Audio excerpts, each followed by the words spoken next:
All right, good afternoon, ladies and gentlemen. Welcome to another thrilling edition of the Burn It Down Betcast. I am your host, Josh/Ricky Allen Jr., with my co-host, Mr. Ross Tatum. Ross, how are you on this beautiful Thursday afternoon? Josh, I'm doing good. I'm struggling with sleep this week. I think I have about 10 hours of sleep among 3 days. So struggling, but we're here to make this happen because we're so dedicated. That's what matters. Absolutely. Well, congratulations on now being a party of four. I know it was an exciting week for you guys. So happy to see you sticking it out for us for the pod, for all the fans out there. Yeah, absolutely. If it wasn't for Chat GPT, I think we'd be losing our mind. It's our new doctors. So anytime we have questions, we just go Chat GPT. So we're doing good here. We're doing good. We're relying on AI.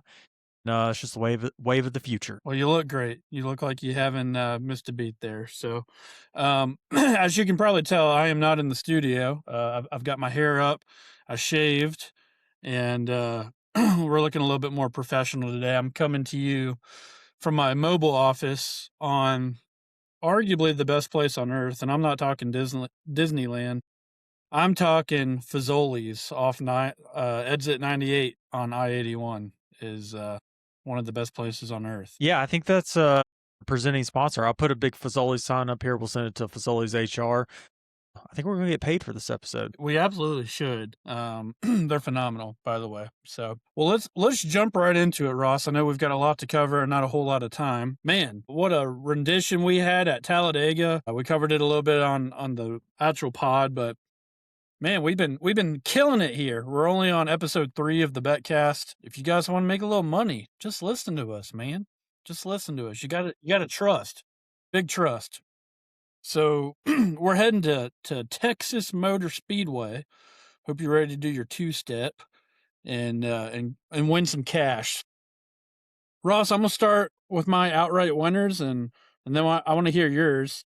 I've got three outrights that I want everyone to focus on this week.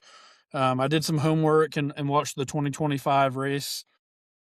I think one thing that we need to make very clear, I know this is going to be a big shocker to all you guys, but I think it's going to be hard to pass this weekend. I think clean air is going to be a premium. Track position is going to be a premium. We need to watch qualifying on Saturday and seeing where these guys are going to start. So I got 3 drivers for you guys, 2 favorites. I know this will shock you as well, but my 2 favorites are going to be Kyle Larson and Tyler Reddick. They are both plus 600 right now.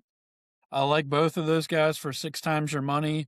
They were both class of the field here last year. I was looking back because I was wondering how in the heck Kyle Larson lost this race, and we just had absolute chaos at the end and multiple restarts, and he had a couple bad restarts and lost control of the race. But in terms of outright speed, I think Tyler Reddick and Kyle Larson, you can't go wrong with either one of those guys, are going to be my 2 outrights. And then Ross, this may or may not surprise you, but man, he's starting to make me a believer a little bit. Our winner from last week at Talladega, Carson Hocevar, I know it was a super speedway, but sometimes all you got to do is see the ball go through the hoop one time, and it can just, he can get hot. And he's been really fast on 11 mile and a half. Spire looked really good there last year as well. So momentum is a real thing. So if you like a little bit of a long shot, like Carson Hocevar at plus 1,600 goes back to back. Yeah, arguably the second best Chevy currently in the Cup Series. I mean, he just won, but I would say, Larson's been the fastest the past few weeks, but Hostvar's been right there with him. So I think that's a really solid pick. I really love the picks of Larson. He's getting close. We're getting close to a Larson victory, I believe. And He's then due. Reddick. Yeah, and Reddick, you can't go wrong with Reddick. I think after qualifying, I think Reddick and Larson's odds will go down. So if you can bet before qualifying, I think that's a great call there. So I actually have 4 outrights, and it's just because, let me give you some stats on the next gen's races there at Texas. In 4 next gen races, there have been 14 cautions a race. That's the average. So Texas has just been pure mayhem, craziness, a lot of wrecking. The 1 year there was tire issues. 1 year it was just wrecks after wrecks. So it really has no rhyme or reason. But like you said, last year's race was a little bit calmer, but near the end, it went crazy again, and that's how we got that horrible winner of Joey Logano last year. Another interesting thing before I say my outrights, the average starting position for a race winner in the next gen era at Texas is 18.75. So that bucks all the trends, what we've seen this year, the next gen, the other race this year where it's been you've had to qualify or 13th or lower because no one else is from below the 13th starting position this year, including Daytona and Atlanta, believe it or not. All right. So my outrights, I'm going to agree with you on one, which is Tyler Reddick at plus 600. I love that pick. I think he is looking really strong and he really has no signs of slowing down. And with Reddick, I'm going to take Bubba Wallace, his teammate, at plus 2,000. Bubba has Wow. been very good at Texas. He's led a lot of laps, and I feel like one year he should have won. I want to say it was 24. He was leading late, and something happened. I can't really remember what it was. Ryan Blaney is also on my radar. I know what you're thinking. Hey, mile and a half, Penske. I don't know about that. Penske's somehow been good at Texas. Out of all the mile and a half, they've consistently been good at Texas. So I'm going with Ryan Blaney. And then my long shot, surprisingly, is someone who I think will bring a good strategy into this race and somehow make his way up front. And if it's a track position race, I think this guy can hold it. And that's Brad Keselowski at plus 3,500. I think that's my long shot for the week. I think he has a chance. This feels like a Brad Keselowski kind of week. Not bad. Not bad at all. The only thing that scares me about Ryan Blaney is I know the track position is going to be key, and I just have little to no trust in his pit crew right now. I've got to see some improvements and some consistency because this is not a place where you want to get behind on strategy. So that's my only worry about Blaney. But I like all those picks though, Ross. Yeah, that's a great point, and I guess I should have considered that. But I don't know if there's a track that's hard to pass. I feel like Blaney is one of the few guys that can make it work and usually find a way to pass people. That was my thought in that. Yeah, and certainly if there's attrition as well, which you stated, there's probably been no mile and a half more than Texas that's attrition filled. If you can Mhm. stay out of the wreck, you can certainly make your way back up to the front. I'm going to move on to my top fives, Ross. I've got three guys that I'm looking at a top five this weekend. The first one is actually our 2024 winner here, which is Chase Elliott. I've really liked Chase on the mile and a half so far. He showed a ton of speed at Las Vegas. I know it's a very different track from Las Vegas. We're still kind of trying to decide where Hendrick's at with the new Chevy and the new nose and everything. But I don't know. I feel like it's one of those tracks that just kind of fits Chase's driving style a little bit. So I like Chase for a top five.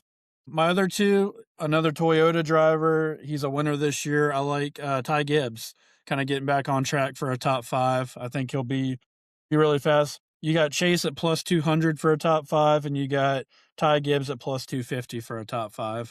And then my other one is just my long shot, not really a long shot, but a little bit of a long shot. Again, I'm high on Carson Hocevar again this weekend. He led a lot of laps last time we were out here. I think he was actually the pole sitter of this race last year as well. I just, I think the kid can be dangerous. He's got some momentum. Confidence does wonders. They've got fast cars. Spire's looking pretty good. So give me Hocevar a top five, and he's also plus 250 for a top five. Yeah, those are really good picks. I like them all, honestly. So my top fives, maybe not as crazy. They're just three simple ones. It's Kyle Larson plus minus 110, which is pretty even odds for Kyle Larson at Texas, one of his better mile and a halves. Ryan Blaney, I'm riding the Ryan Blaney wave. He's at plus 135 for top five. I feel like that's safe for Blaney. And then I guess my long shot, but even odds wise, it's not really a long shot, but it's actually Joey Logano for a top five at plus 185. Paul Wolf is a mastermind of strategy and getting Joey out front. And I'm tempted by the end of the week to actually place a winner's bet on Joey Logano, as much as I would hate that. But if there's a team that can get their guy out front with strategy, it's the 22 car. So I got him in the top five as well. Yeah, I completely understand it.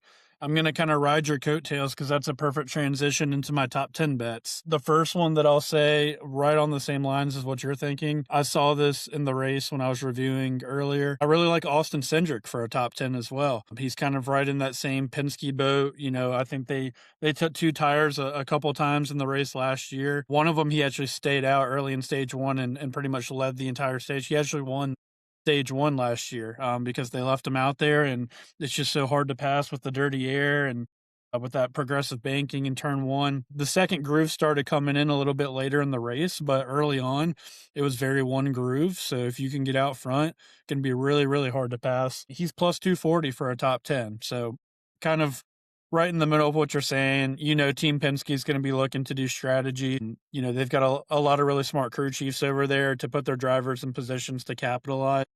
Honestly, I think they've got to right now. I don't think they have necessarily, maybe minus Ryan Blaney, the outright speed to drive up there and take it. So, but if you put your drivers out there at a track that's tough to pass, you know, I think it could be a problem. So I like Cindric for plus 240 for a top 10. My other guys, Chris Buescher, our hometown hero, he's actually my pick this week as well. Minus 105 for a top 10. I think that's good money. Similar odds to what you just said for Kyle Larson for a top 5. So I love Chris Buescher. He had some tire issues there last year, but was running really strong as well up into the top 5 a couple of different points. And I'm just big on Chris Buescher. I think he's a really good driver. I've got 2 more, Ross, for top 10. The first one might surprise you a little bit. I like Daniel Suarez for a top 10 this weekend at plus 300. I just think, you know, obviously with Hocevar winning last weekend, sometimes that can be a huge shot in the arm for the entire organization. Michael McDowell almost won this race last year as well. So I think Spire's going to have a lot of speed, and Daniel seems to be pretty happy with where he's at right now. He's kind of been just outside the top 10, kind of more of a top 15 kind of guy. But if he can hang around and stay out of trouble, I like Daniel for a top 10. And then my last one, a little bit of a long shot for a top 10, but I think it's really doable. I like Austin Dillon at plus 500 for a top 10. Austin's got a win there. Granted, it was before the next gen, I believe. I think it was 2020, I believe. Was that before next gen? Can't remember Yes, the first year. 2022 was the first year of the next gen. Okay. Yes, that was before then.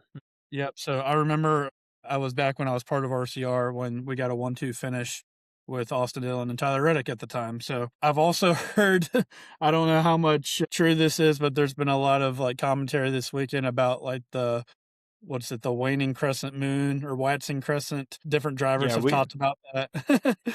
Do we think that's real? I don't know. I feel like I don't Noah know, and Chase came up with that before the I don't know. odd. Apparently, there were some stats that 50% of Austin Dillon's wins have been for that weekend.